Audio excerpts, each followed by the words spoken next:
tuntas tentang hal-hal yang saya pernah lakukan, ya, kesalahan-kesalahan yang saya pernah lakukan, dan saya ingin teman-teman belajar dari kesalahan-kesalahan itu supaya tidak mengulangi dan tidak mengalami kesalahan yang sama ataupun kesalahan yang berbeda. Ya, kenapa?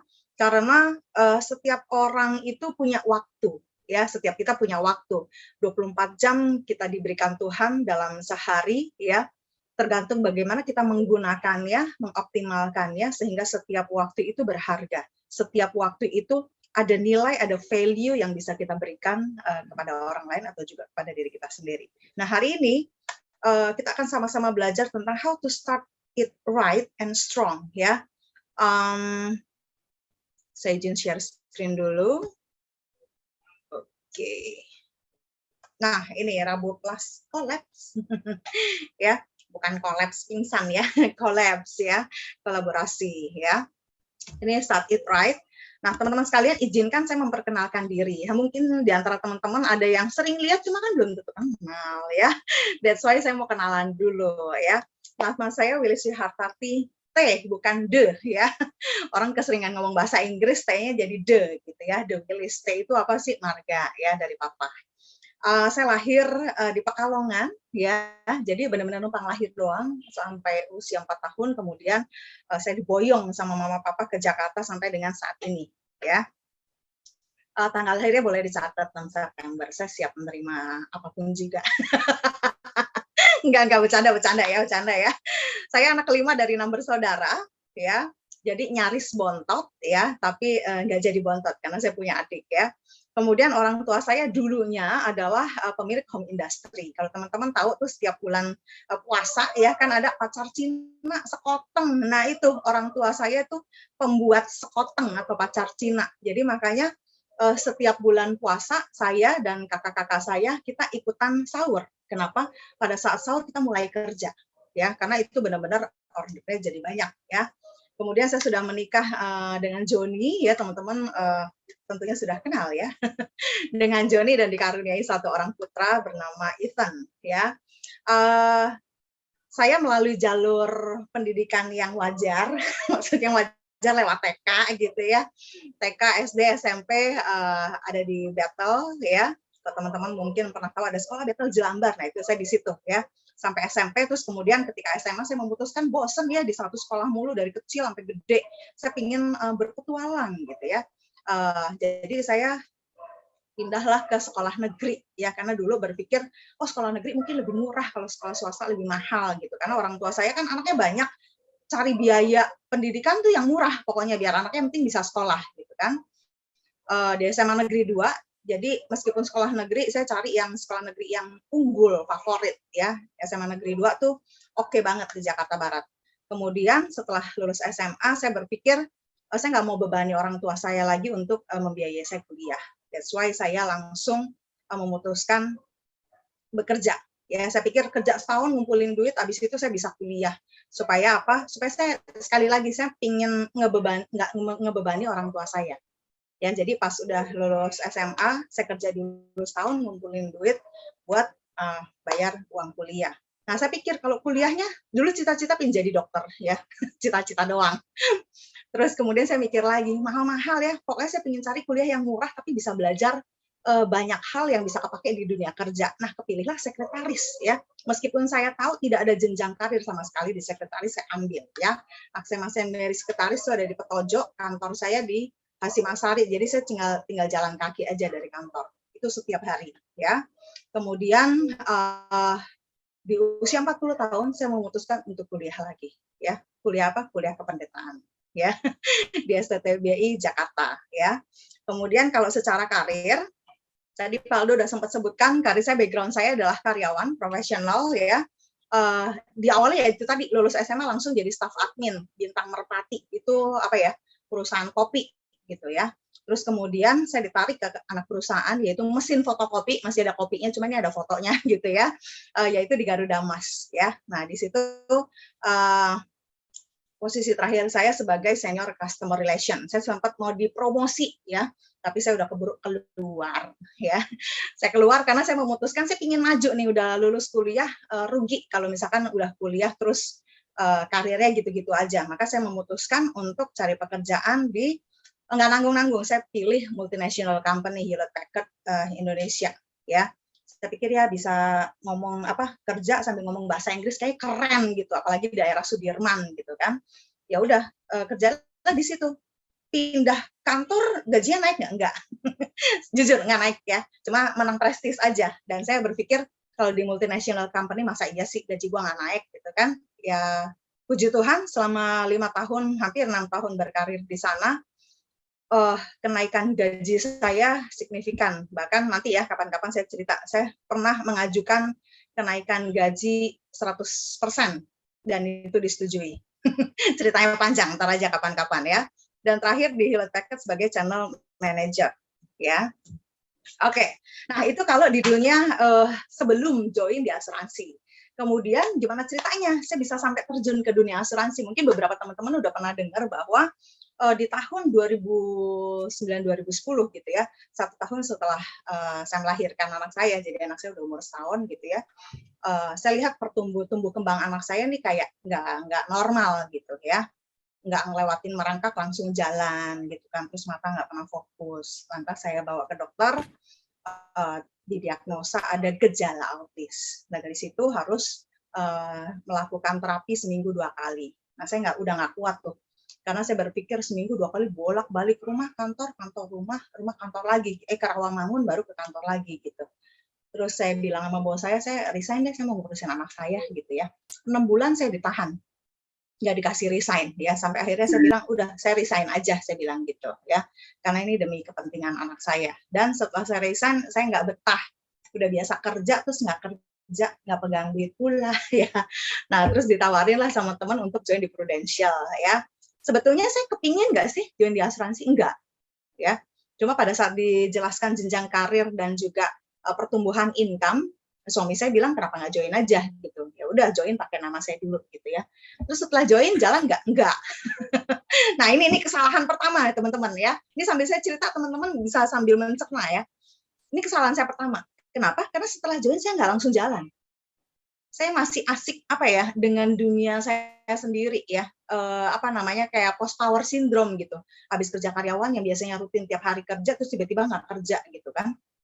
Memulai bisnis asuransi di Prudential kayak ya mau nggak gitu ya, sampai akhirnya ilmu kepepetnya keluar untuk bisa promosi sebagai unit manager di 2010 akhir itu ya, 2011 jadi unit manager, dan dalam kurun waktu 4 tahun saya dan Joni bisa berhasil mencapai posisi paling tingginya yaitu sebagai agency manager.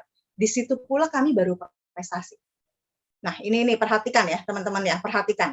Jadi di Prudential di tahun awal-awal saya join, saya nggak ada prestasi sama sekali. Ya, ada rookie club ya, cuma ke KL doang, sementara orang-orang ke Eropa kemana gitu ya, kita bisa tepuk tangan nonton doang gitu ya. Nah ini kesalahannya, nanti saya kasih tahu kesalahannya itu ada di mana aja ya. Tapi ini teman-teman perhatikan, sama di Prudential karir saya prestasinya nggak gitu banyak ya. Tetapi ketika mulai pindah ke Allianz, saya dan suami dengan Joni komit nggak boleh mengulangi kesalahan yang sama.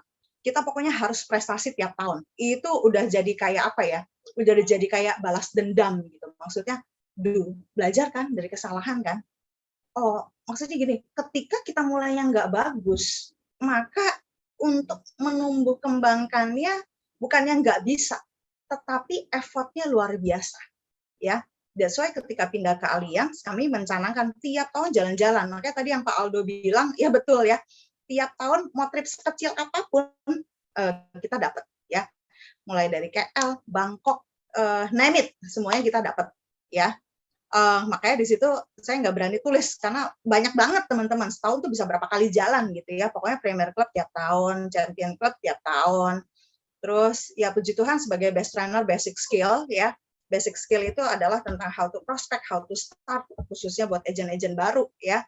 Jadi kalaupun saya saat ini sharing, itu pun bukan hanya berdasarkan teori, tetapi ketika saya ngajar, teori plus prakteknya itu yang bisa dipakai ya oleh teman-teman. Ya, kemudian 2019 beralih ke Manulife ya, sampai dengan saat ini Dan sama, pokoknya sejak pindah ke Allianz kita selalu mencanangkan tiap tahun harus prestasi, tiap tahun harus prestasi.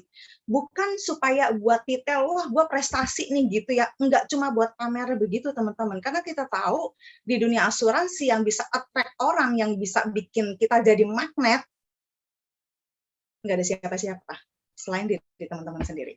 Ya, catat ini. Kita nggak bisa pinjem magnetnya siapapun ya, kecuali diri sendiri. Makanya jadikan teman-teman, diri teman-teman itu magnet untuk attract orang. Sehingga tanpa kita harus ngomong apa ya, kalau orang approach orang tuh kan kayak sampai harus, iyalah join lah gini-gini, enggak.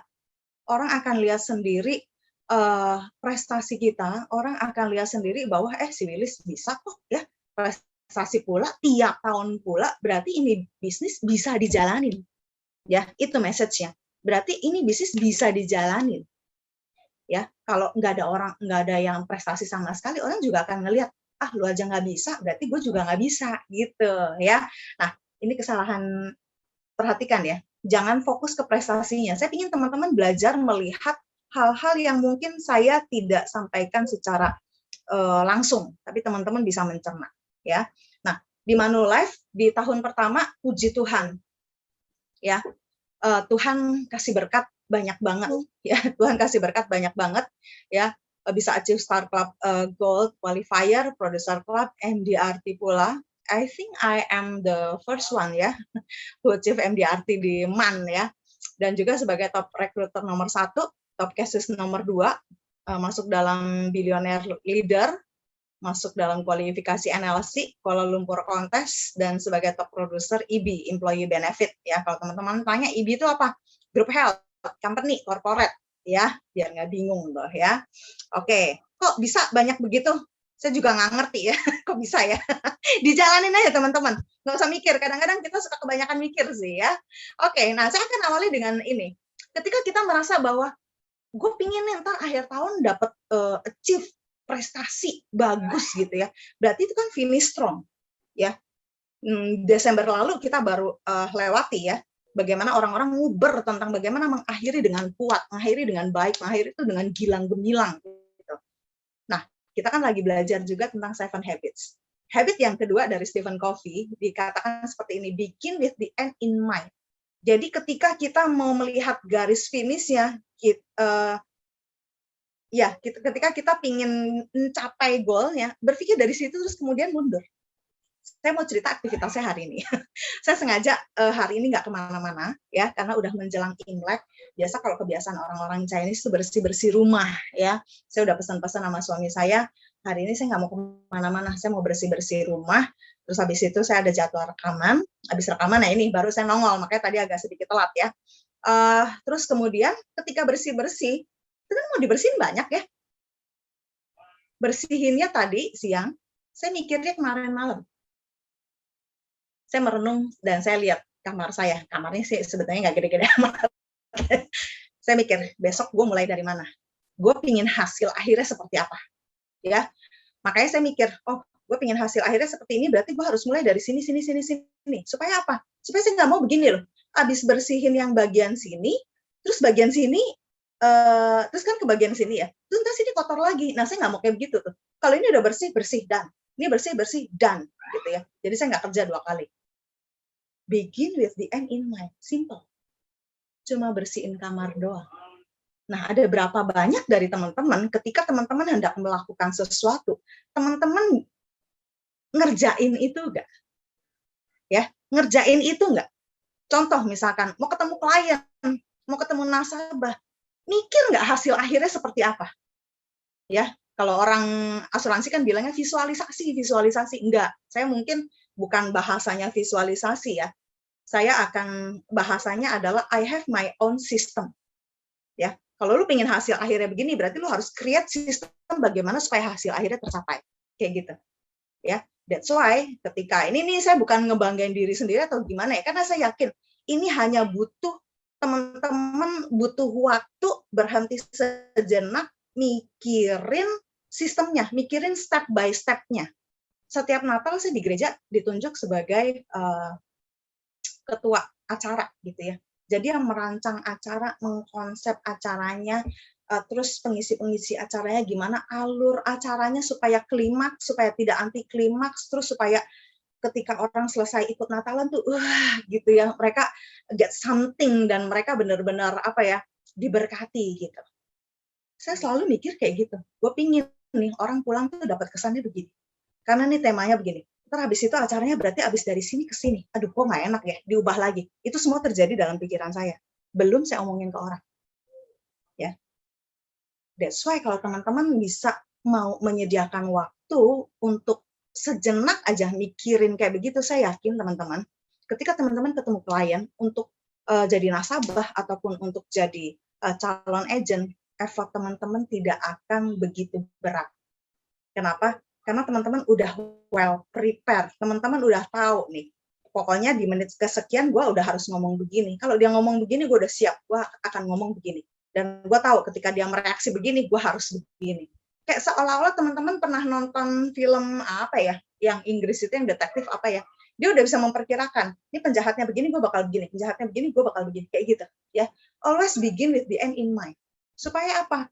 Seringkali kita bisa kepleset nggak mencapai apa-apa, nggak mencapai apa yang kita inginkan, atau bahkan kita tidak mencapai apapun karena kita males meluangkan waktu untuk memikirkannya. Kita cuma menghayal, tahu ya, menghayal beda, mikirin sama menghayal beda teman-teman. Kalau menghayal tuh cuma begini, wah menghayal gue dapet pialanya gitu ya, happy gitu ya. Tapi teman-teman nggak pernah mikirin how to get the pialanya.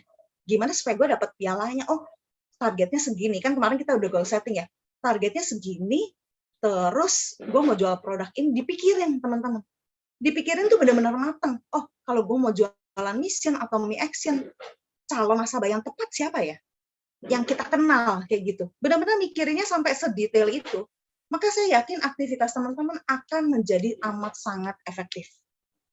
Ya, that's why kalau teman-teman berhasil memikirkan kayak gitu, saya yakin rasio closing-nya 1:1 atau bahkan sekali prospek bisa closing 2 dan 3. Itu bukan hal yang tidak mungkin, itu sangat amat mungkin. Ya, that's why begin with the end in mind.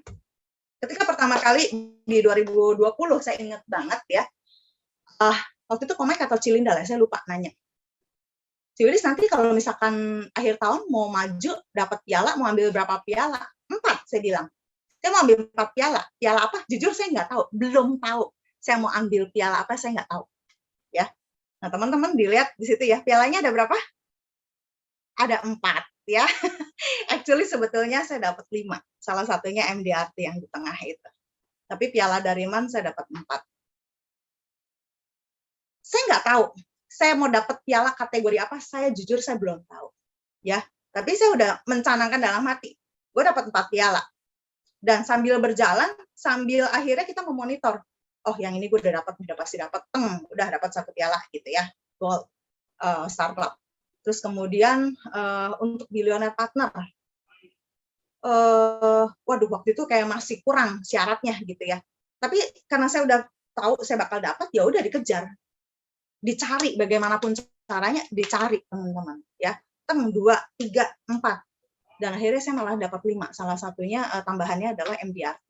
Nah teman-teman sekalian, ketika kita memulai dengan akhir dari tujuan kita, terus kemudian kita tarik mundur ke sekarang ya, teman-teman bisa dapat memulainya dengan benar.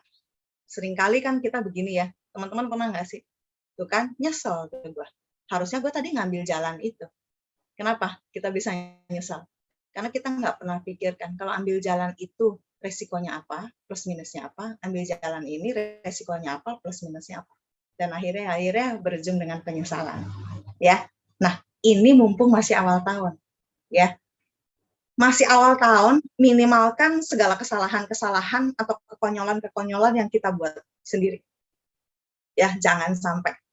Usahakan teman-teman benar-benar pikirkan yang benar-benar baik strateginya dan segala macamnya, supaya nanti di akhir tahun teman-teman nggak cuma sekedar mencapai prestasi, tetapi prestasinya itu firm gitu loh, bukan prestasi yang mepet-mepet, bukan prestasi yang untung-untungan, bukan prestasi yang hoki-hokian, tapi benar-benar prestasi yang teman-teman sendiri bisa bilang gini, gila gue bangga loh sama diri gue sendiri, kayak gitu.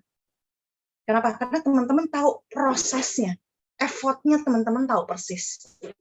Ya, nah, udah jangan lama-lama ya. Tapi teman-teman bisa ngebayangin ya, dapat 4 piala gitu. Saya dari awal kan ngomong, saya mau dapat 4 piala gitu kan. Dan akhirnya dapat. Nah, kalau teman-teman dari awal bikin goal setting kemarin gitu ya, nggak usah lah, kecil-kecil aja lah gitu ya. Ya, nggak usah kaget kalau dapatnya juga kecil. Nggak usah komplain kalau dapatnya juga kecil. Ya, padahal mungkin kita bisa mendorong diri kita lebih lagi ya supaya kita benar-benar bisa dapat yang benar-benar the best gitu loh. Kadang-kadang kita nggak mau extra effort hanya karena kita sungkan, hanya karena kita udahlah effortnya setengah aja lah, ngapain sih penuh-penuh gitu ya. Padahal teman-teman yang diuntungkan dari effort teman-teman yang full power itu diri kita sendiri ya. Jadi jangan pernah mikir bahwa ketika kita effortnya gede yang untung itu orang lain, yang untung itu diri sendiri. That's why langkah yang pertama, how to start right, you have to know your own purpose. Tujuannya, ya. Dari awal sejak kita bahas tentang goal setting kan saya selalu bilang purpose. Kenapa purpose itu begitu penting, teman-teman? Karena purpose ini yang ngedrive kita. Purpose ini yang jadi bensinnya, yang jadi mesinnya, teman-teman. Bayangin kalau teman-teman punya mobil, mesinnya mati, terus bensinnya habis, ya udah punya mobil juga kayak nggak punya mobil. Karena kenapa? Nggak bisa ngebawa kita sampai ke tujuan. Nah, purpose ini mesinnya, bensinnya. Jadi teman-teman harus tahu ketika teman-teman mau mau join ke bisnis ini harus tahu purpose-nya buat apa sih saya di sini. Ya, saya jujur, boleh dikatakan saya langsung ngeklik nggak waktu join di asuransi? Enggak. Saya perlu double klik. Double klik itu setelah saya masuk tahun kedua, antara tahun kedua dan ketiga. Double kliknya di situ.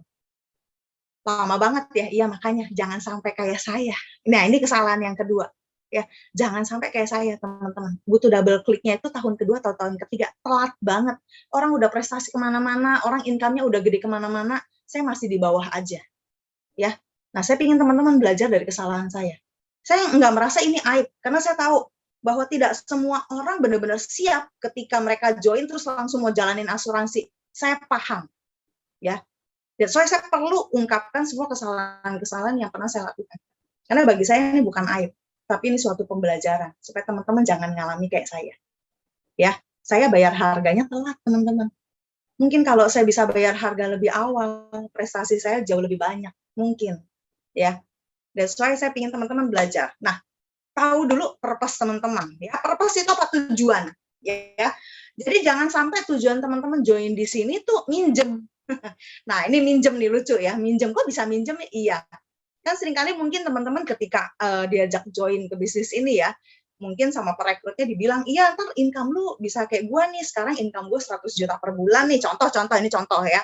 Terus gue bisa punya mobil loh dari bisnis ini, gue juga bisa beli rumah loh dari bisnis ini, gue bisa nyekolahin anak loh ke luar negeri dari bisnis ini. Terus kita jadikan purpose itu ke kita. Ngerti maksudnya ya? Jadi sebetulnya itu bukan original tujuan kita join di sini.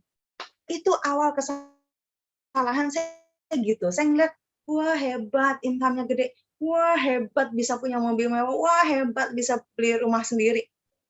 Dan saya jadikan itu purpose saya, which is itu bukan purpose saya. Ya, makanya banyak hal yang akhirnya menghambat diri saya untuk maju, untuk geraknya lebih, untuk effortnya lebih gitu ya. Itu yang menghambat. Jadi teman-teman harus temukan kliknya. Join di bisnis ini mau ngapain? Daripada nanti teman-teman kayak saya ya, balas dendamnya baru udah tahun keberapa tuh di Allianz ya, tahun ke-5 atau tahun ke-6, udah telat banget teman-teman. Ya puji Tuhan masih bisa ngejar, masih bisa bayar harganya. Bayangkan kalau kita nggak pernah punya waktu untuk memperbaiki kesalahannya. Penyesalannya mau kayak gimana? Teman-teman mau nangis jungkir balik juga udah nggak bisa. Ya, jadi teman-teman, saya berharap teman-teman belajar ya. Malam hari ini benar-benar kita sama-sama belajar. Saya juga masih belajar ya. Know your own purpose. Jadi kalau misalkan teman-teman mau join di sini, ternyata ketika saya double klik, tahu nggak apa yang bikin saya akhirnya lari kencang? Ketika saya memutuskan, kan enak ya Liz, kalau lu udah punya suatu pekerjaan yang bisa menghasilkan passive income, Dan lu bisa melakukan pelayanan di gereja tanpa terbebani pikiran, income-nya kurang, terus buat biaya sehari-hari kurang. Akhirnya itu yang bikin saya ngeklik, teman-teman. Simple ya, dan itu benar-benar otentik. Nggak ada yang punya tujuan kayak gitu. Cuma buat pelayanan, dan akhirnya saya memutuskan untuk kuliah pendeta. Teman-teman boleh cari deh, teman-teman yang kan kalian pasti punya teman-teman di dunia asuransi. Ada nggak yang sama persis purpose-nya sama kayak saya? Mungkin bisa ketemu 1-2 orang doang, tapi nggak banyak. Ya, jadi teman-teman harus temukan your own purpose itu apa. Karena ketika kita pinjam purpose-nya orang, cuma ngelihat doang, oh dia punya mobil, gue juga mau punya mobil. Yakin deh, teman-teman nih ya, paling seminggu semangatnya, abis itu down lagi, abis itu lembek lagi, abis itu lemes lagi, abis itu males lagi. Tapi kalau benar-benar itu original, otentik, benar-benar purpose yang kita punya, teman-teman nggak peduli orang lain mau punya purpose-nya apa, tujuannya apa, teman-teman lari sendirian juga nggak masalah. Nah itu teman-teman. Seringkali kan kita cuma join asuransi, cuma begini, oh ya duitnya banyak, oh ya bisa beli mobil, oh ya bisa beli rumah, gitu doang. Sampai kita bisa ngecek diri sendiri, bener nggak itu tujuan lu ke sini. Nah, itu ya. Dan ketika teman-teman memiliki tujuan, ya, jangan kecilin, gedein segede-gedenya. Dream big, ya. Buat beberapa orang ya elah list purpose lu cuma kuliah doang, orang juga bisa, nggak gede-gede banget mimpi lu. Buat saya gede. Kenapa? Karena bukan hal yang mudah ketika baru mau memulai kuliah lagi umur 40, dan kemudian teman-teman saya itu yang seangkatan itu umur-umurnya jauh di bawah saya. Ya, terus dalam keadaan saya tetap harus bangun tim juga, dalam keadaan saya tetap harus ngurusin anak juga, dalam keadaan saya tetap harus melakukan pelayanan juga, dalam keadaan saya harus tetap mendorong diri saya untuk prestasi juga. Itu nggak gampang. Itu nggak gampang. Ya, ngejalaninnya tiap hari tuh kayak nggak bisa napas. Jujur saya nggak punya me time. Pada saat saya ngeklik dan benar-benar saya jalanin itu seolah-olah saya nggak punya me time. But it's worth it. It's worth it. Ya, so dream big. Jangan takut bermimpi gede. Ya, mimpilah sebesar-besarnya, teman-teman. Jangan pernah takut. Karena itu yang akan benar-benar bawa desire kita. Ya, hasrat kita pingin nyampe itu jadi gede banget. Ya nggak usah didorong-dorong sama leader, nggak usah diinget-ingetin sama leader apa yang kita mau capai. Teman-teman udah bisa lari sendiri. Ya, dan harus clear, jelas. Contoh misalkan, fine, teman-teman mungkin join di sini pingin punya income gede. Gedenya seberapa sih? Jangan cuma bilang, kok Ci, Pak, Bu, gitu ya. Saya pingin punya income gede, define. Mau gedenya seberapa? Karena gede income itu buat setiap orang beda-beda. Ya, ada yang mungkin beberapa orang berpikir 10 juta udah gede. 50 juta udah gede banget ya. Tapi ada juga beberapa orang yang berpikir 100 juta itu kecil. Sebulan juga habis. Jadi 100 juta nggak cukup. So, teman-teman, ketika teman-teman tahu purpose-nya apa, define, make it clear. Meskipun gede, bukan berarti ngayal, ngawang-ngawang. Enggak, gede itu tetap clear, tetap jelas. Ya, jangan sampai nggak jelas. Kepingin punya mobil, mobil apa? Tahu nggak harganya berapa? Modelnya kayak gimana? Nah, nanti kalau misalkan keluar yang baru lagi, tahu nggak harganya berapa? Lo tahu nggak gimana caranya supaya dapat mobil, dapat uang segitu buat beli mobilnya, gimana caranya? Ya, itu clear. Ya, jelas dulu. Dan jadikan itu strong reason. Kalau purpose itu nggak bikin kita, apa ya, berarti itu bukan purpose, teman-teman. Ketika kita bilang, saya pingin punya mobil, Ci. Tapi ketika saya bilang, yuk, pingin punya mobil apa? Terus ketika diingetin, ngedown, nggak closing-closing gitu ya. Lo katanya mau punya mobil. Enggak lah, nggak apa-apa, nggak punya mobil juga nggak apa-apa, naik motor juga nggak apa-apa. Berarti itu bukan strong reason-nya, itu bukan purpose-nya, teman-teman. Purpose itu benar-benar strong, tidak tergoyahkan, tidak tergantikan, dan tidak berubah-ubah. Nah, seringkali kita bisa plan ganti-ganti gitu ya. Hari ini pingin punya mobil, besok ketika ditanya lagi sama leadernya, kan lo mau beli mobil, ayo dong, semangat gitu ya. Nggak jadi lo kok, motor aja nggak apa-apa. Loh, kok berubah? Ya. Nah, teman-teman harus kuat purpose-nya apa. Ya. Nah, hari ini nanti, ingat teman-teman, nyediain waktu cuma paling 10 sampai paling lama 30 menit. Kalau teman-teman bisa ketemu kliknya, ya, teman-teman ketemu strong reason-nya, percaya deh sama saya. Kadang-kadang teman-teman nggak perlu diingetin, nggak perlu ayo semangat gitu ya, teman-teman udah semangat sendiri. Percaya. Nah, kenapa purpose begitu penting? Karena purpose menentukan fokus kita. Ya, ingat ketika tadi saya bilang, ketika saya double klik ya, oh iya ya, gue pengen pelayanan loh, passive income yang bisa menunjang pelayanan supaya saya nggak pusing tentang income gitu ya. Itu jadi drive saya teman-teman, itu jadi drive, saya jadi fokus. Udah nggak apa-apa, yang penting harus tercapai, harus nyampe income segini, tetap rekrut, tetap rekrut, prospek, fokus teman-teman. Jadi tujuan kita, ketika tujuan kita jelas, clear, itu akan menentukan fokus kita. Fokus kita nggak kemana-mana, nggak ke kanan kiri, tengok kanan, tengok kiri gitu, enggak. Fokus, benar-benar fokus kepada tujuan yang kita mau capai. Dan ketika kita fokus, itu akan menentukan aktivitas kita. Ya, kalau teman-teman nggak fokus, aktivitasnya bakal diajak arisan, ayo gitu ya. Diajak entar ngumpul-ngumpul nih, yang lain apa, mainan baru apa gitu ya, ayo gitu ya. Nggak fokus, aktivitasnya jadi nggak jelas, ya. Karena pada akhirnya, dari aktivitas itu yang akan menentukan hasil akhirnya. So, sekarang saya mau tanya lagi, ya. Mau finish strong-nya kayak apa? Teman-teman define, tentukan. Karena itu akan menentukan langkah teman-teman yang harus teman-teman ambil sekarang. Jangan sampai ntar udah akhir tahun, tuh kan nyesel gue, Ci. Ingat, hal yang disesali dan yang tidak bisa kita ulangi itu cuma waktu. Cuma waktu. Kalau kita masih punya waktu untuk memperbaikinya. Kalau nggak ada, gimana? Ya, teman-teman renungin ini. Ini mungkin bukan sesi motivasi, tapi saya ingin teman-teman membuka hati dan membuka pikiran. Ya, supaya teman-teman tahu persis apa yang teman-teman mau tuju. Di sini berbisnis nggak main-main, harus serius teman-teman. Mengerjakan apapun dengan serius, dengan sungguh-sungguh, pasti ada hasilnya. Nggak mungkin nggak ada. Ya. Nah, kemudian yang kedua, kalau tadi kita udah tahu purpose kita, ya, how to start it right, ya. Tahu dulu purpose kita ngapain, ya. Kemudian yang kedua, mastering. Ya, mastering dalam hal apa? Kan belum bisa apa-apa, Ci, gitu ya. Nggak ngerti apa-apa, belum pernah join di dunia asuransi, kok bisa mastering? Butuh proses, ya. Ya. Tapi mastering itu bukan berarti tidak bisa, ya. Nah, ini masteringnya. Ketika perpindahan dari Allianz ke Manulife, saya tahu saya lemah di produk, teman-teman. I know my weakness. Saya lemah di produk.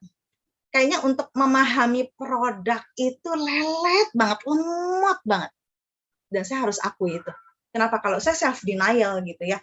Kalau saya mengingkari bahwa saya lemah di produk, akhirnya nanti kan saya pura-pura pinter ya. Sok pinter akhirnya. Bukan pinter tahu produk beneran, tapi sok pinter akhirnya ya. Tapi saya tahu saya lemah di produk. Terus ketika jenjreng gitu ya, Manulife produknya banyak tulis. Mateng deh gue. Jujur, saya udah ketakutan. Kemarin satu produk unit link aja gue kayaknya bego terus, nggak pinter-pinter gitu ya. Terus sekarang produknya banyak, hello apa kabar? Maka saya harus mastering gimana caranya nih gue bener-bener bisa nguasain. Yang paling penting prioritasnya aja tahu dulu. Ini produk apa, bisa ngapain aja nih produk ya. That's why di awal-awal kalau teman-teman yang join di awal-awal pasti tahu ya, cara saya ngajar produk itu adalah simple ya. Pahami produknya, definisinya, terus kemudian apa sih fiturnya, ini produk bisa ngapain aja gitu ya, baru ketentuannya. Simple. Jadi saya bikin sistem menyederhanakan sendiri tentang bagaimana saya bisa memahami suatu produk. Nah, saya praktekkan sistem pikiran saya itu di satu produk. Kemudian saya beralih ke produk berikutnya. Dapat nih polanya. Ternyata memahami produk Manulife jauh lebih gampang. Bukan memahami produk Manulife jauh lebih gampang, tetapi karena saya udah mau nyediain waktu, simplify my mind. Menyederhanakan pikiran saya sendiri. Seringkali kita agent nggak ngerti-ngerti, dibikin ribet sama produk, karena kita yang bikin ribet sendiri. Ya, ini produk gue nggak ngerti-ngerti, ya lo bikin ribet sendiri sih. Orang produknya gampang dipahami, kenapa dibikin ribet gitu ya. Jujur beberapa produk baru aja saya udah nggak kecap lagi ya. Itu kelemahan saya, itu kelemahan saya. So, ketika teman-teman mau mastering di dalam hal-hal yang perlu dikuasai di dalam dunia asuransi, yang pertama adalah mengenali dan mengakui strength-nya di mana, kekuatannya di mana, kelemahannya di mana. I know my strength ya. Strength saya adalah bisa approach orang, bisa ngobrol sama orang, bisa intim, deket gitu loh. Ya, that's my strength. Ya udah saya gunakan itu. Tapi saya juga punya weakness, ya. Memahami produk tuh kayaknya lemot gitu ya. Jadi saya harus mastering, harus belajar. Sediain waktu lebih, ya. Nah, terus kemudian adalah know well your business system. Ada berapa banyak di sini teman-teman ya? Mungkin yang BA nih, BA ya. Tahu nggak cara naik ke BP kayak gimana? Ya, tahu Ci, Nopego 250 juta, iya. Itu doang caranya. Ya, ada cara lain lagi nggak? Caranya banyak loh teman-teman ya. Kalau kita nggak paham bisnis sistem kita seperti apa, ya, kita nggak mastering, maka teman-teman nanti akan bingung, gue mau capai apa ya di akhir ya. Tuh, pokoknya naik BP aja lah gitu ya. Naik BP berapa aja, hilang. Naik BP berapa, butuh berapa? 250 juta. Apa tuh? FYP apa APE? Apa ya? APE apaan sih? FYP apaan sih? Nah, lo. Kita tidak mastering. Kita nggak pahami. Kita nggak gali lebih dalam. Sampai kita benar-benar ngelotok. Sampai kita benar-benar ibaratnya gini. Please, contoh saya BA nih. Lo baru join di mana? Iya. Agent apa leader lo? Puji Tuhan masih agent gitu ya. Ya elah, agent aja bangga gitu. Oh tenang, gue bentar lagi jadi BP. Emang kalau jadi BP di Manoleh berapa? 250 juta. AP itu adalah premi bulanan yang disetahunkan. Jadi lu kita malah bisa jelasin ke orang gitu ya. Jadi lu nggak perlu cari 250 juta premi blud-blud gitu ya. Dibagi aja 12. Nah, tinggal cari tuh nasabah yang nabung sekian-sekian, yang penting preminya segitu dikalikan 12. Oh, gitu doang. Tapi ada cara yang lebih gampang. Kalau lu baru join 3 bulan, nggak perlu 250 juta. Ayo, saya tanya, berapa butuhnya? Boleh open mic yang bisa jawab? 75, Ci. Dah? 75 juta. Yakin 75? Yakin dong. Thank you Mbak Syafa ya. Mbak Syafa berarti benar-benar udah mastering sistem bisnisnya ya.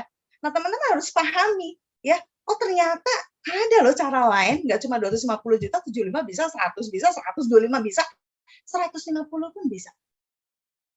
Tapi ada syarat lainnya. Nah, itu kita mastering. Saya nggak akan beberkan tentang sistem bisnis malam hari ini, tapi teman-teman harus tahu bagaimana teman-teman mau memulai. Kalau teman-teman nggak paham teman-teman mau capai apa, teman-teman pasti bingung, awalnya gue harus ngapain. Ya, ini dulu. Yang pertama tadi ya, tahu dulu purpose-nya. Yang kedua, mastering dulu. Pahami dulu kelemahan kita apa sih, kekuatan kita apa, terus sistem bisnisman itu apa sih, kayak gimana sih. Sehingga teman-teman kalau misalkan nih ditanya bolak-balik gitu ya, teman-teman bisa jawabnya karena memang udah benar-benar ngelotok ya. Dan kemudian yang berikutnya adalah product knowledge ya. Saya kemarin ngobrol sama beberapa orang, saya bilang gini, join di Manulife produknya banyak, iya, itu salah satu kelebihan ya. Tetapi ketika kita mau menjual, teman-teman cukup mastering di 2-3 produk. Paling banyak 4 deh. Mastering aja. Mastering dalam arti begini loh, teman-teman ngelotok habis tentang produk ini, bisa ngejelasin dari A sampai Z gitu ya, sampai hal-hal yang detailnya teman-teman pun tahu. Kuasain 2-3 produk, paling banyak 4. Teman-teman saya yakin bisa MDRT sebelum Desember, percaya sama saya. Kenapa? Karena dari product knowledge itu, ketika teman-teman ngelotok gitu ya, teman-teman tahu dalemin produknya, ketika teman-teman ngejelasin ke orang lain itu, cara teman-teman ngejelasin pasti beda. Pasti beda. Ya, perhatikan. Agent-agent yang menguasain produk sama agent-agent yang tidak terlalu menguasain produk, ketika mereka harus presentasi menjelaskan produk yang nggak nguasain, pasti, pokoknya beda lah. Bisa lah gitu ya. Ntar gue tanya leader gue dulu. Tapi kalau yang menguasain produk bisa, ini bisa begini, gini. Oh tenang, lu kalau misalkan begini, ini produk bisa begini.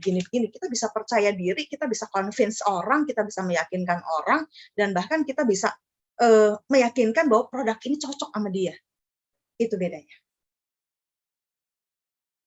Dan kemudian yang keempat, mastering itu bicara tentang keep learning, konsisten, and level up. Ya, saya tadi habis rekaman di gereja, ya, saya ngobrol sama yang rekam gitu ya. Saya bilang setiap orang punya bakat ya, tetapi ketika mereka tidak melatihnya dengan konsisten, mereka akan stuck, bahkan cenderung menurun kemampuannya. Bakatnya itu akan menurun akhirnya. Nah, bicara konsisten itu, saya pernah sharing di grup saya, konsisten itu tidak cuma bicara tentang melakukan hal yang sama berulang-ulang, tetapi ketika kita melakukan hal yang sama berulang-ulang, kita makin pintar, makin ahli, makin ahli. That's consistent. Nah, teman-teman, kalau misalkan teman-teman mau memulai dengan benar bisnis ini, mau memulai pencapaian 2022 ini dengan benar, belajarlah untuk konsisten. Dalam hal apa? Seperti apa yang kita lakukan malam hari ini. Keep learning. Belajar aja, teman-teman. Siapapun narasumbernya, belajar aja. Saya bahkan ya seringkali belajar dari para agen-agen pemula. Itu kalau mungkin konten kita ngerti ya apa yang mereka pernah apa yang mereka jalani, kita pernah jalani. Tetapi bicara tentang spiritnya, tentang berapi-apinya, itu yang saya dapetin, teman-teman. That's why jangan pernah berhenti belajar.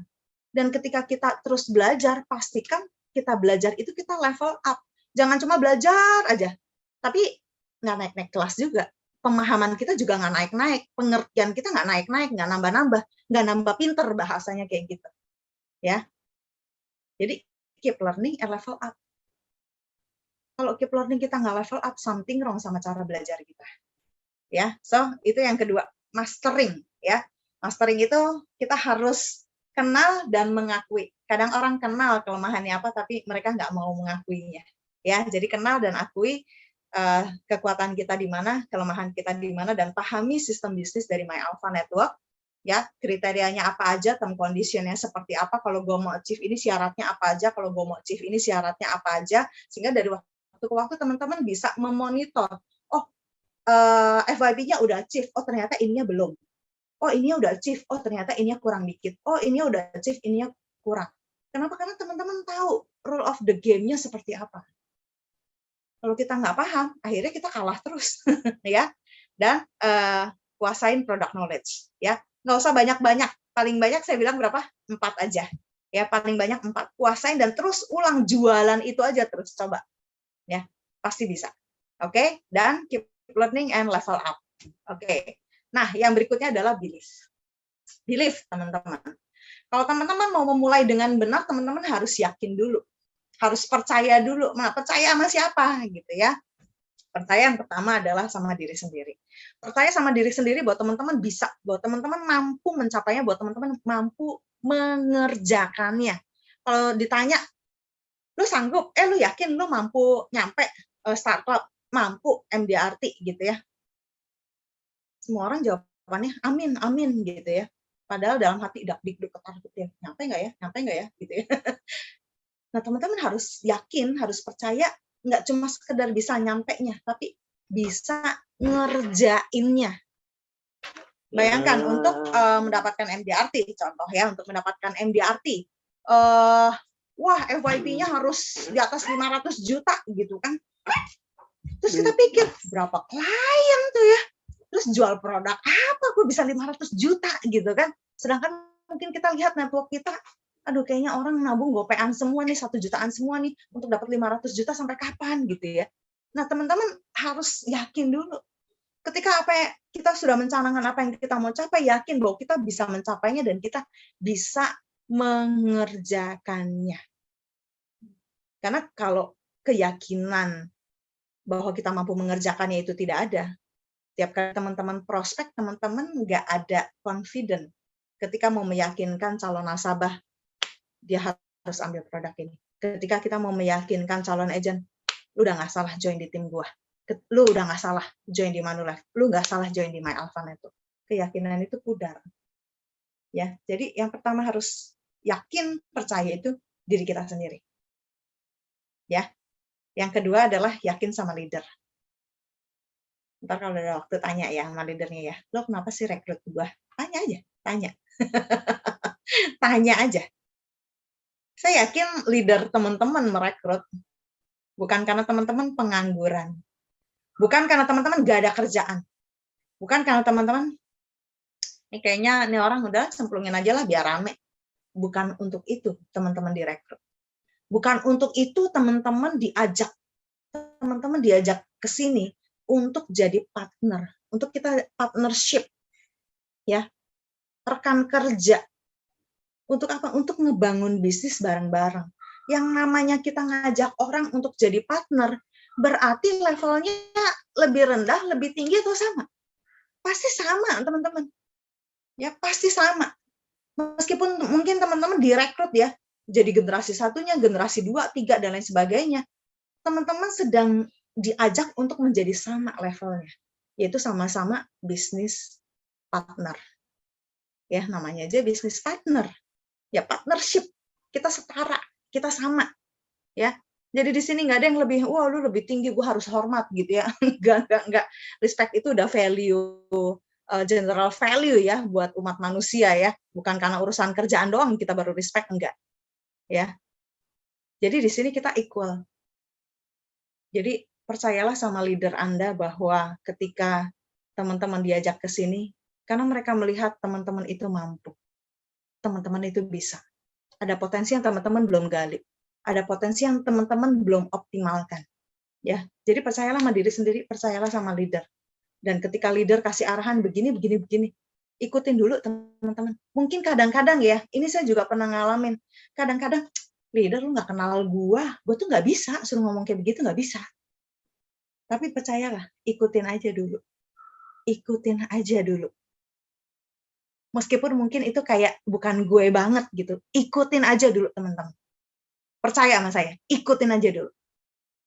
Nanti ketika benar-benar cuma melakukan doang nih, nggak peduli hasilnya berhasil atau enggak gitu ya.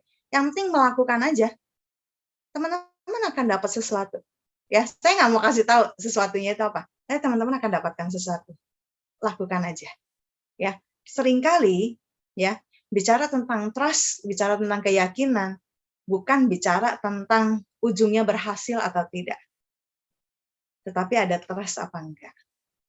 Ya, so believe in your leader, ya, percaya sama leadernya. Dan kemudian yang ketiga, percaya sama sistemnya. Sistem itu hitam di atas putih.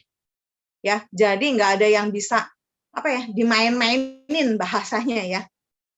Semua udah dihitam di atas putih. Ya. Jadi teman-teman cuma tinggal ngerjain doang. Sistem itu apa? Percaya sama sistemnya. Contoh, oh naik dari BA ke BP itu 250 juta, ya udah percaya, karena percaya kan lakukan. Ya, berapa? 250. Percaya sih, cuma gue maunya 200 aja. Itu teman-teman nggak percaya sama sistem. Sistemnya 250, ya.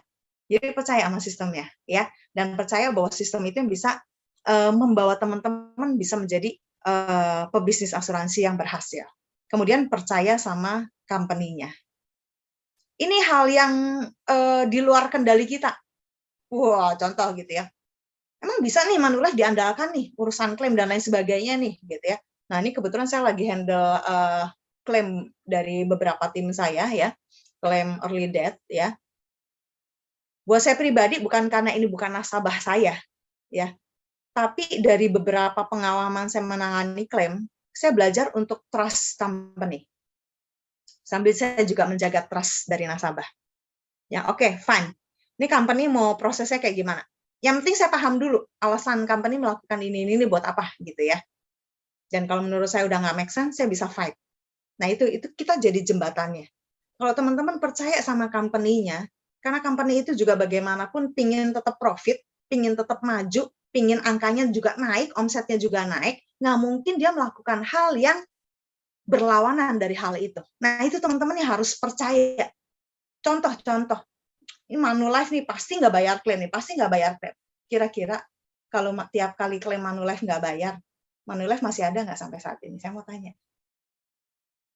Seringkali kan kita mempertanyakan kan, company beres apa enggak sih? Ya, ini nih pertanyaan ngusik ya.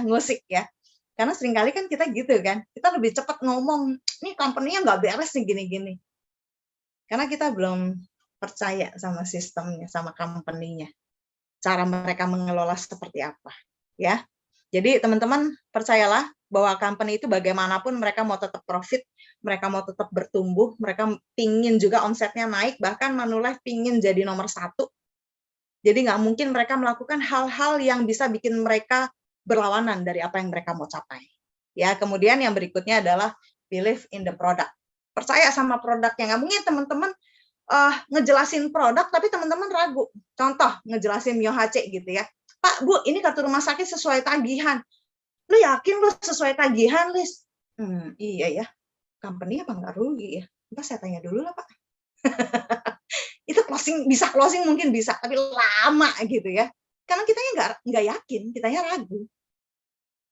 That's why tadi di awal ya, sebelum believe, teman-teman mastering dulu. Sebelum teman-teman percaya sama diri sendiri, teman-teman mastering di apa purpose-nya.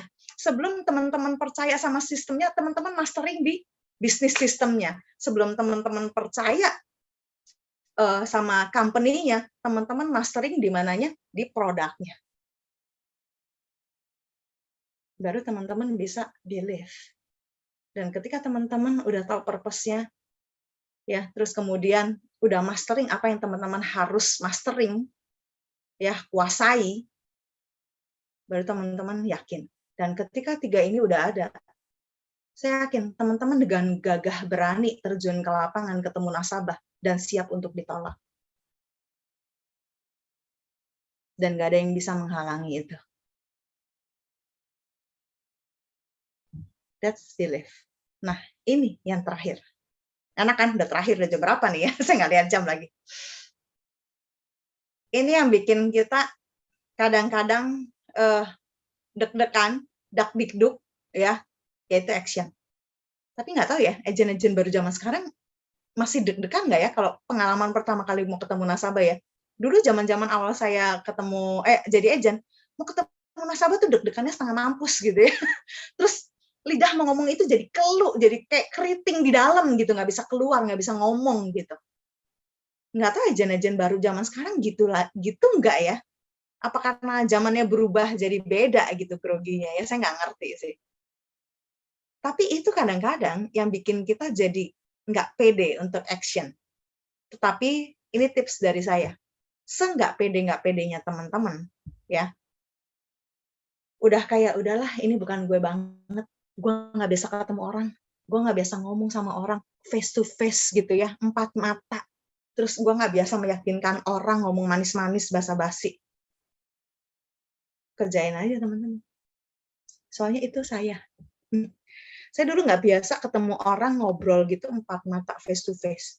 Apalagi jualan. Dulu saya pernah jualan buat tambah-nambah income ya. Namanya karyawan kan gitu ya, suka jualan ya. Tahu nggak cara jualan saya gimana? Saya jualan apa waktu itu ya? Lumpia. Saya ambil lumpia dari tetangga, terus saya jual. Cara jualan saya nih, saya taruh lumpianya di meja. Saya nggak nawarin. Saya nggak nawarin. Jadi teman-teman kebayang how struggling I am gitu ya, untuk mulai jualan, meyakinkan orang.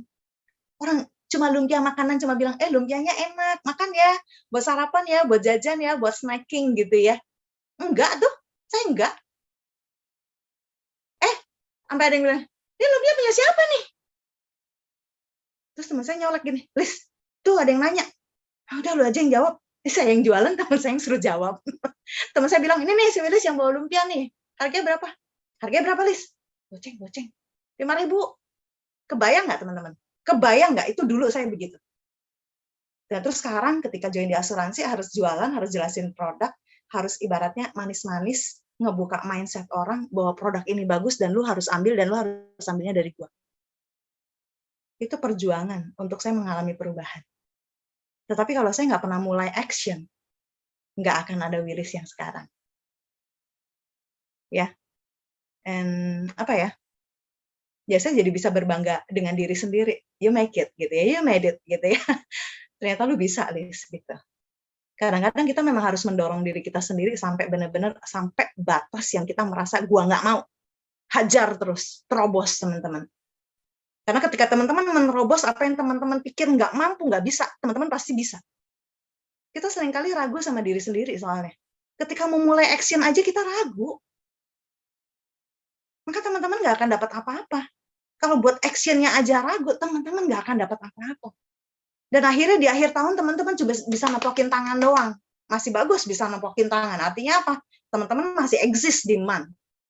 Tapi kalau teman-teman udah nggak bisa nepokin tangan, alias teman-teman udah terminasi, terus mundur, ngedown, beralih lagi ke bisnis yang lain ataupun ke profesi yang lain, you're not exist anymore bahkan di bisnis ini. Apa yang dulu jadi mimpinya, wah kemarin bikin goal setting, bikin dreams begini begitu, semuanya jadi nggak ada. Hanya karena kita nggak berani untuk melawan diri sendiri. So if you want to finish strong, you have to start strong with yourself. Kalau kita nggak keras sama diri kita sendiri, dunia akan keras sama kita. Ya, jadi kalau kita nggak bisa keras sama diri sendiri, dunia akan keras kita. Dunia yang akan hajar kita, teman-teman. Tapi kalau kita bisa keras sama diri kita sendiri, dunia akan tunduk, akan takluk sama kita. That's why teman-teman ini perlu. Kenapa hari ini jadi kok bahasnya kayak agak sedikit motivasi? Karena memang itu yang jadi bensin kita. Jujur ya, yang tadi saya bilang mastering ini ya. Mana ini? Teman-teman, kalau teman-teman punya waktu sehari, ini kelar. Pahami bisnis kelar, paling berapa jam kelar memahami bisnisman. Product knowledge kelar sehari. Tapi ini yang nggak bisa kelar. Dan yang lebih parah, ini. Action. Udah paham nih, the belief nih. Action-nya nggak ada. Nah, bicara action itu apa sih? Action itu teman-teman harus komit. Komitnya sama apa? Komit sama purpose-nya yang tadi di awal dibikin. Gue pengen punya income segini, ya komit sama purpose-nya. Komit sama diri sendiri. Komit bahwa kita akan capai itu. Ya kan seringkali aja kalau yang tadi saya bilang, awalnya pengen punya mobil, tiba-tiba berubah pengen punya motor gitu ya. Yang tadinya pengennya sekolahin anak ke luar negeri, tiba-tiba sekolahin anak, kuliah dalam negeri aja lah, alasannya biar deket, nggak jauh-jauh dari orang tua gitu ya. Padahal self denial bahwa kita memang nggak sanggup untuk ngebiayain dan kita less effort dan kita tidak komit terhadap apa yang jadi purpose kita. Akhirnya apa? Yang bayar harga anak kita, yang bayar harga generasi-generasi di bawah kita, yang bayar harga yaitu anak cucu kita. Harusnya kita yang bisa bahasanya modalin mereka, tapi akhirnya mereka yang harus nanggung akibatnya. Ya, so komit dengan purpose teman-teman. Dan kabar baiknya purpose itu bisa kita upgrade, bahasanya upgrade ya. Contoh. Dulu saya sama Joni simple, cuma pingin punya mobil sendiri ya, karena dari dulu kan dikasih mobil sama kantor. Punya mobil sendiri ya, mobilnya gitu-gitu aja lah gitu ya. Punya Innova dari kantor tuh udah kayaknya udah lumayan mewah gitu kan. Terus mikir punya Mercy, nggak usah mimpi, dalam arti gitu ya, nggak usah mimpi punya Mercy, boro-boro gitu kan, jauh itu mah jauh lah, benar-benar nggak pernah kepikir, nggak pernah kebayang ya. Dan di tahun berapa ya Pi ya, 2019 ya, saya ingat waktu itu saya lagi survei tempat buat retret ya di Pancawati. Terus kemudian Joni telepon dari tempat pameran. Mi, booking ya Mi? Ini ya, udah ya, DP-in ya. Saya cuma bilang gini, dalam hati ya, lagi ribet, lagi survei ya. Terus dia telepon main booking. Lu booking aja lah, aku bilang. Booking aja lah. Dalam hati, bookingnya Mercy loh ya. Yakin dia bisa bayar ya. Yakin ya, maksudnya, Willis naik Mercy. Jujur teman-teman, saya rada ragu. Ya, rada ragu. Tetapi komit ketika purpose kita upgrade.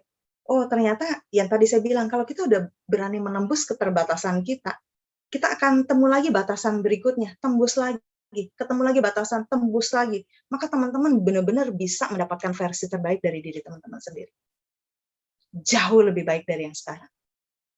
Ingat tadi saya bilang, saya jualan lumpia aja saya nggak ngomong, sekarang saya ngomong nggak berhenti. Ya, so komit terhadap purpose teman-teman. Dan ingat, purpose atau mimpi itu bisa di-upgrade kabar baiknya, ya. Oke, kemudian yang kedua, action berikutnya adalah follow the system. Ya, saat ini kita sudah ditopang dengan sistem yang baik melalui kolaborasi ini, teman-teman. Saya happy banget ya, ada tim kolaborasi kayak begini, kita jadi apa ya, benar-benar powerful gitu loh. Follow the system. Follow the system. Karena ini bisnis unik, teman-teman. Kalau teman-teman mungkin kerja di kantoran, cekak-cekik sama teman-teman kantor aja udah happy gitu ya, dan itu akhirnya kita pada saat balik lagi ke meja kerja kita udah semangat lagi, kerja lagi, on lagi gitu kan. Nah ini sama, kayak teman-teman lagi hangout nih sama komunitas ini, kolaborasi ini, dan akhirnya mungkin yang diomongin juga sambil lalu ya, si Willis tadi ngoceh apaan sih, tapi ya kayaknya seru-seru aja sih. Akhirnya apa? Semangat lagi. Jujur, saya tidak menaruh ekspektasi tinggi teman-teman akan dapat, wah gimana gitu ya dari sesi malam hari ini. Tapi yang penting teman-teman semangat lagi. Buat saya itu udah happy banget. Teman-teman semangat lagi buat apa? Buat ngejar lagi, buat action lagi, buat apa? Buat mimpi itu bisa diwujudkan lagi. Teman-teman harus semangat. Nah, follow the system. Ikuti ada pertemuan-pertemuannya, trainingnya kapan aja nih. Dan ketika ngikutin training, dapetin aja intisarinya dulu. Nah, itu nanti nih ke conclusion saya ya. Dapetin aja intisarinya apa, ya. Nah, habis itu tinggal, jadi gini loh, udah ikut ini nih. Habis ini biasanya nih, kalau memang teman-teman get the point gitu ya, dapat ahanya gitu ya, teman-teman bisa langsung WhatsApp, besok gue mau ke daerah situ, gue mampir ke kantor lu ya. Udah lama nggak ketemu. Mumpung ini PPKM-nya level 2, gue masih bisa ketemu aja. Teman-teman bisa langsung WhatsApp, bahkan saat ini juga ke calon nasabah, ke calon tim, ke calon agent saat ini juga. Itu yang saya mau tuju, itu goal saya, supaya teman-teman bisa semangat lagi. It's okay teman-teman lupa dengan materi malam hari ini. Yang penting teman-teman semangat lagi buat ngejar mimpi teman-teman. Yang penting teman-teman tahu how to start it right and start it strong. Supaya di akhir tahun 2022 ini, ya, saya kemarin udah sempat ngobrol sama ini kepala-kepalanya ya, Pak Aldo, Mbak Heni, sama Kolode Civani. Tahun 2022 ini, top performernya ada dari tim Collab ini. Amin, teman-teman. Amin, ya. Amin ya. Saya aminkan itu dan saya percaya itu bisa terjadi. That's why malam hari ini benar-benar jadi momentum. Malam hari ini jadi malam yang sangat penting banget buat setiap kita, termasuk diri saya sendiri, ya. Di akhir tahun 2022, ya. Top performer ada semua dari tim kolaborasi ini, ya. Follow the system. Teman-teman follow the system.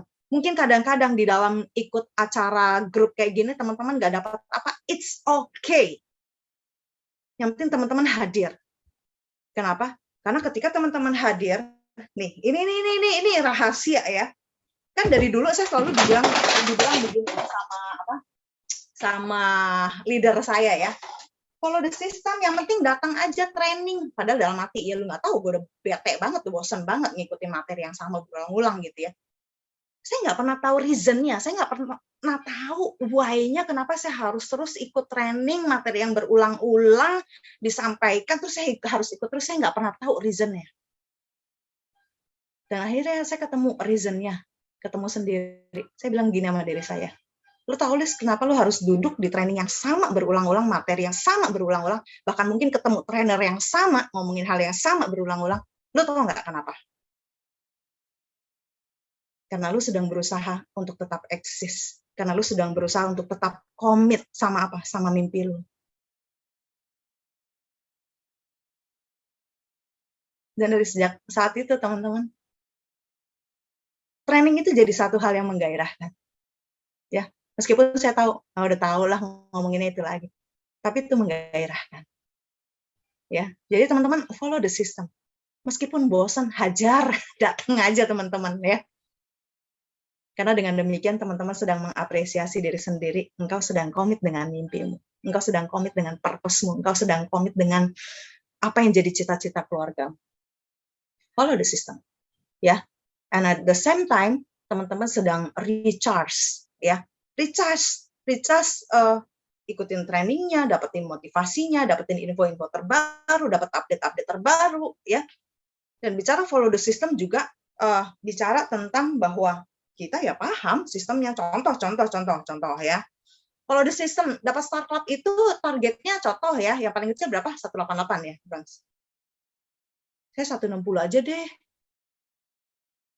tambahin Ci, orang dikit lagi tinggal bronze, nggak apa-apa, 160 aja juga nggak apa-apa. Follow the system teman-teman. Kalau kita ingin berhasil, sukses, follow the system ya. Dan ketika ikut training itu part of follow the system. Sehingga kita bisa recharge lagi energi kita bisa recharge lagi apa yang jadi purpose kita bisa recharge tentang info-info dan update-update terbaru ya. That's action. Jadi action itu nggak melulu tentang lu prospek lu keluar lu ketemu nasabah, ketemu calon agent, enggak. Teman-teman harus paham dulu action itu apa. Di balik kita ketemu orang itu apa sih yang kita mau tuju itu. Ya.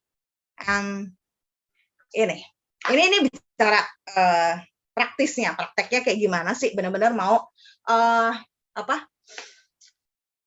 fast start-nya ya, first start, keren ya. Jadi langkah awal yang cepat, karena zaman sekarang orang maunya semuanya serba cepat ya.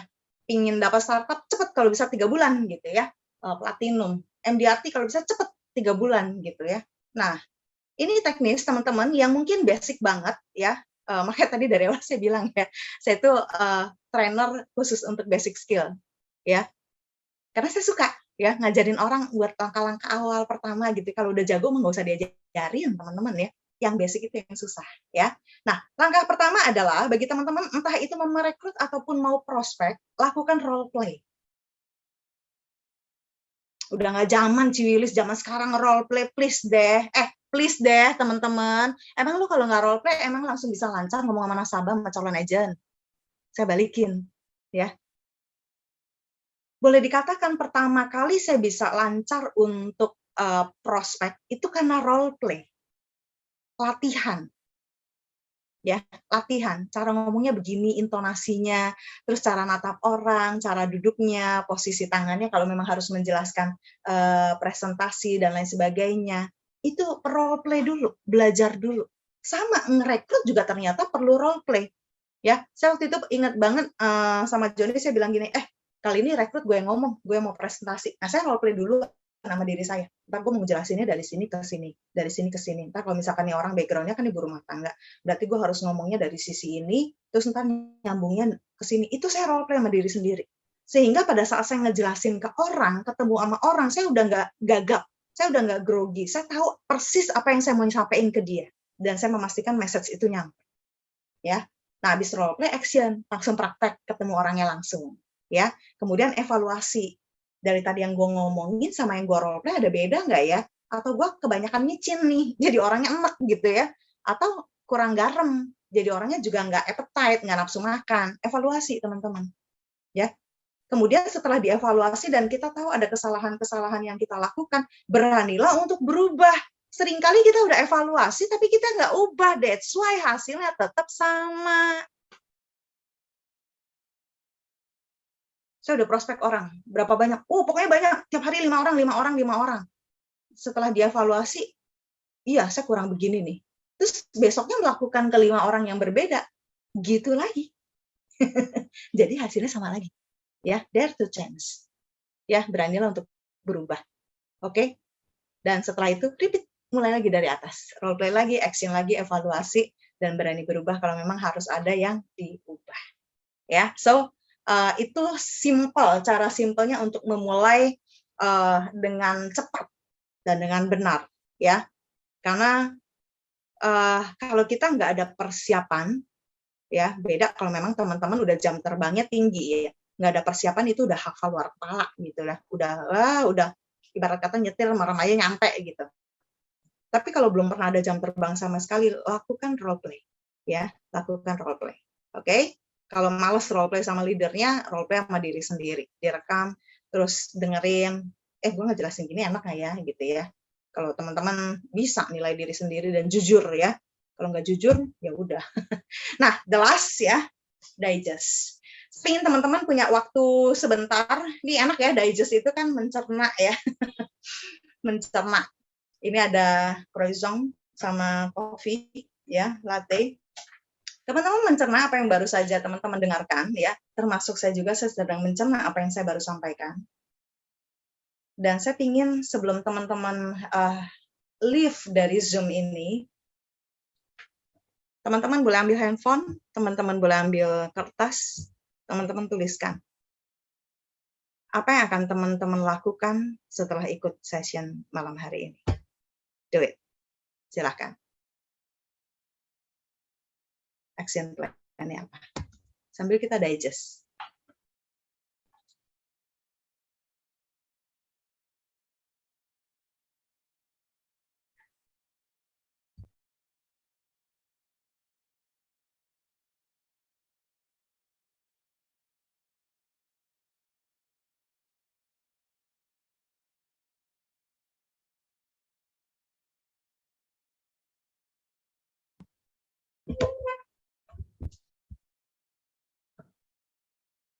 Saya kasih waktu beberapa menit ya.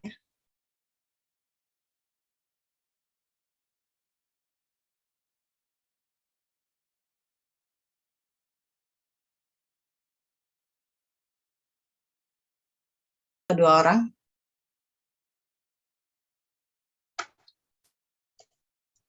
Mungkin ada yang mau sharing tentang what to do ya setelah ikut sesi ini, action plan-nya apa.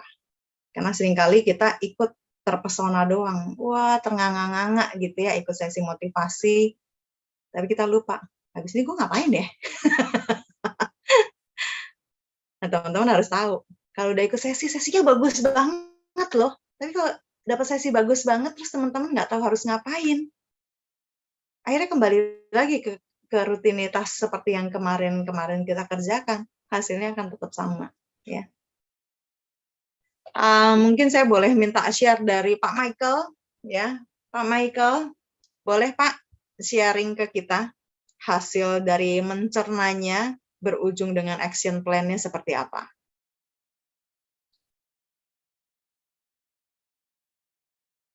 Silakan Pak Michael. Belum di unmute ya. Oke, silakan.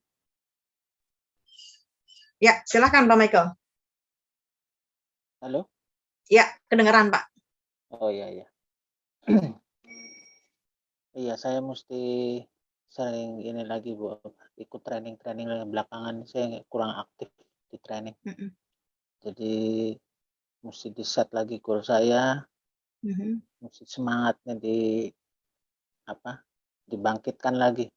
Kemarin-kemarin saya agak lost nih, training semuanya. Ibu perhatikan, biasanya saya ikut, sekarang ini agak kacau, Bu. Pak Aldo tahu dah masalahnya.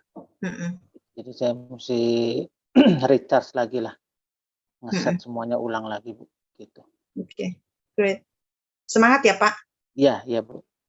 Semangat untuk komit lagi, recommit ya. Betul. Keren. Sukses Pak Michael, thank you udah mau berbagi. Terima kasih Bu. Iya. Yang sudah mau terbuka, jujur sharing ya. Thank you so much. Oke, boleh saya minta yang lainnya?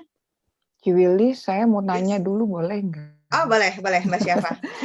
Ci, yang tadi outline-nya very clear dan kaitannya kalau dari tahapan itu memperjelas lagi apa yang jadi big picture itu akan membantu untuk kita lakukan secara detailnya gitu ya Ci.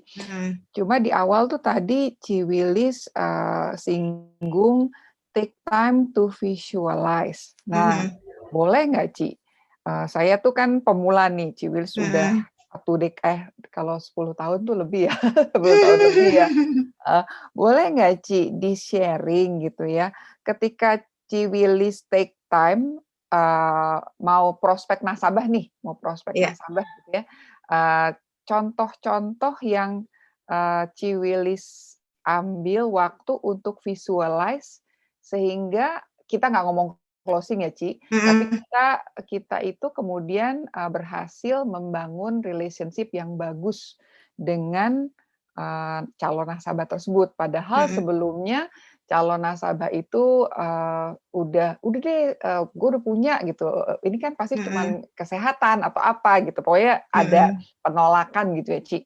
Nah, visualnya seperti apa Ci yang membantu Ci Willis sehingga ketika memprospek nasabah itu kemudian menjadi positif gitu Ci. Oke. Thank you. Thank you Mbak Syafa pertanyaannya. Jadi ketika saya visualisasi untuk biasa prospek ya, prospek ataupun rekrut, ini contoh yang paling simple, prospek dulu deh ya. Ketika saya prospek kan pasti sebelum saya ketemu saya udah tahu proposal apa yang saya buat. Ya, contoh misalkan yang saya buat ini MUHC dan mission. Loh, kenapa dua gitu kan? Karena mungkin nasabah memang minta dua opsi itu ya. Mission di dalamnya ada Mismat Healthcare, tapi satunya lagi juga MUHC gitu ya. Nah, ketika saya udah siap dengan dua proposal ini, visualisasi saya adalah saya merancang kayak apa ya? Kayak saya jadi apa ya? Sutradara ngerancang. Ini ya, adegan pertama adalah lu ngejelasin dulu mission dulu. Ya, jelasin dari mana nih? Nah, saya kudu atur tuh bikin sistem.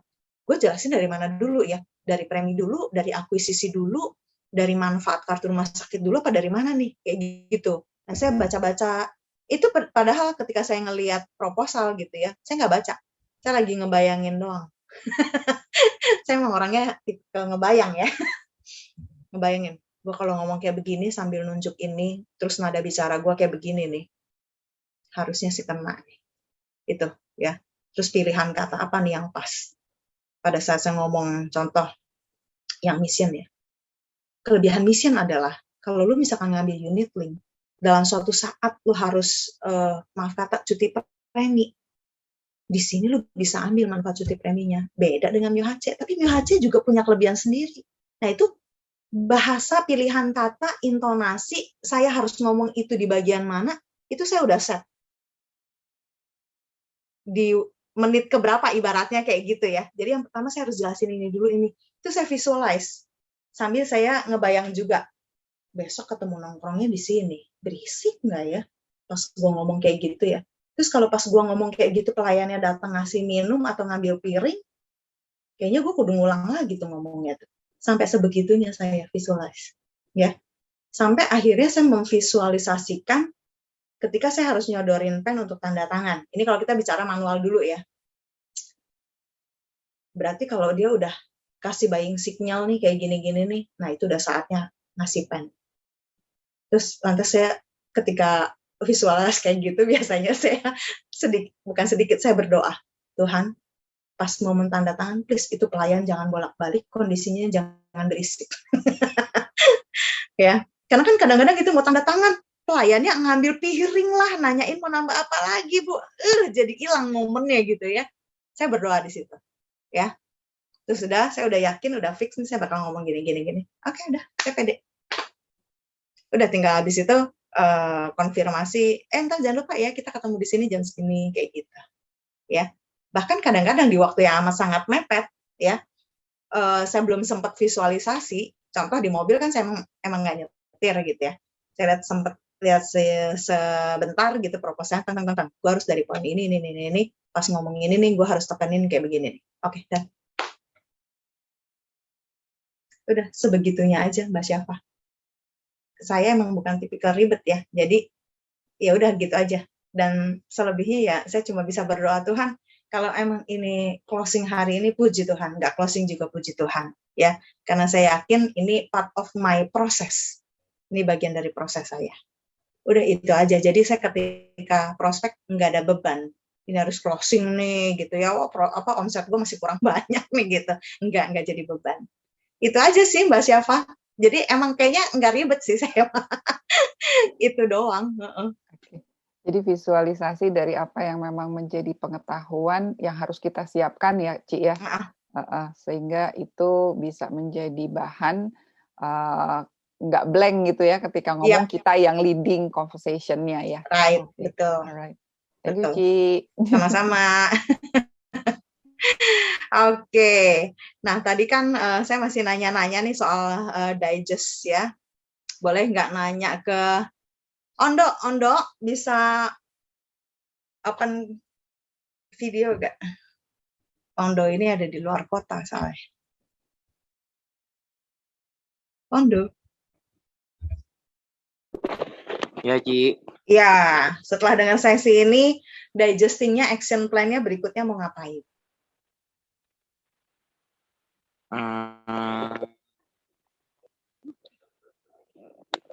Ya, masih bingung juga nih, Ci. Bingungnya di mana? Bingungnya ya kalau ketemu ini agak belum bisa pasti apa ya istilahnya langsung to point gitu. Jadi istilahnya mau menyarankan atau ya ke poin yang pokoknya kan intinya kan mau ngajak untuk prospek ya. Nah, ya istilahnya mengarahkan mereka ke prospek itu agak sedikit susah sih Ci, kalau saya sih. Susahnya di mana? Ya gimana ya? Karena saya mungkin agak minder ke ini juga sih, mungkin ya mengarahkan ke ininya ke apa namanya? Ya ke prospeknya sih gitunya. Makanya saya lebih senang kan kalau ada ya kayak kita lebih sering ini ada yang membantu, bukan membantu ya, istilahnya kayak poin-poin yang istilahnya yang penting yang bisa yang menjual banget.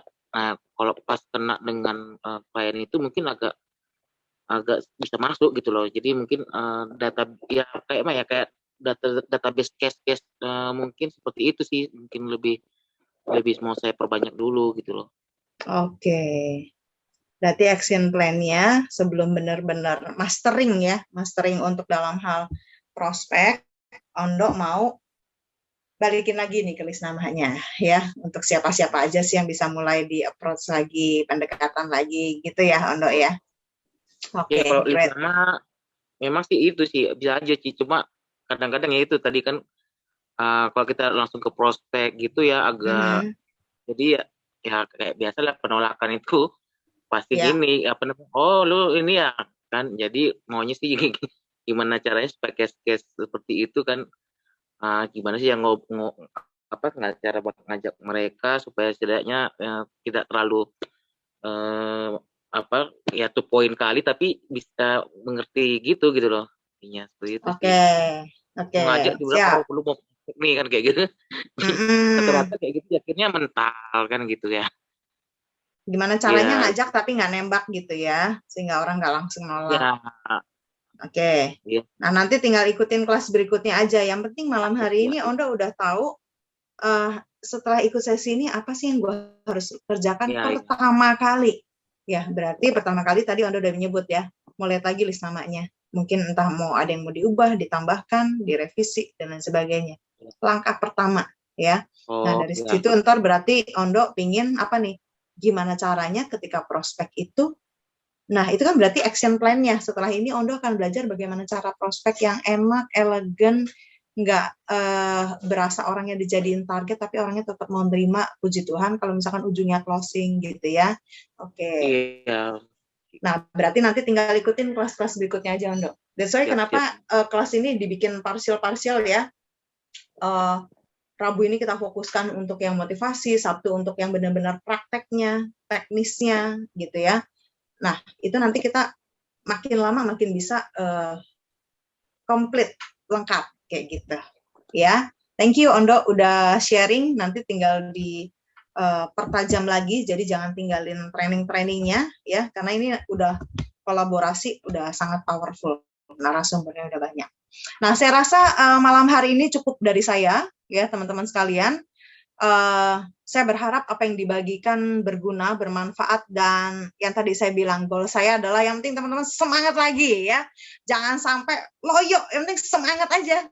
Kadang-kadang saya suruh gini, gue nggak tahu lah besok ini mau closing atau nggak, semangat aja lah gitu ya, karena beda ketika kita semangat, kita ngomong sama orang semangat, kita ngomong sama orang percaya diri, pede, orang nggak tahu susah hatinya kita seperti apa ya, tetapi dengan semangat itu menular teman-teman, dan ketika kita menyampaikan hal yang penuh semangat, orang juga semangat dengarnya, happy, senang. Iya, apa ya, closing nggak closing dia tetap senang sama kita, jadi kalau misalkan pun nanti mau diajak ketemu lagi, orangnya tetap happy sama kita, kayak gitu ya. So thank you so much bagi teman-teman yang sudah meluangkan waktu untuk mendengarkan malam hari ini.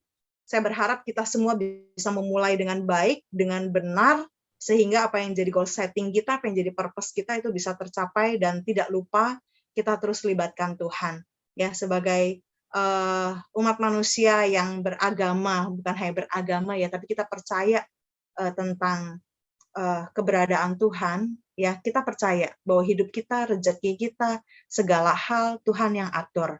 Tinggal kitanya mau melangkah atau enggak, kitanya mau action atau enggak. Ya kita percaya Tuhan udah sediakan berkat buat setiap kita. So saya serahkan kembali ke Pak Aldo. Thank you. Luar biasa. Oke, teman-teman, bisa kita kasih aplausnya pada Ciwilis ya, yang luar biasa. Hari ini membawakannya keren banget gitu ya. Jadi teman-teman, kita semua beruntung nih hari ini ya. Oke, tadi saya juga banyak banget nyatet gitu ya, dan saya juga berjanji pada diri saya sendiri, mulai telepon lagi, mulai bikin appointment lagi, mulai prospek lagi, mulai aktivitas lagi gitu ya. Ini kenapa gambar saya kebalik ya, sorry. Oke, kebalik. Yang disorot kok yang bagian belakang.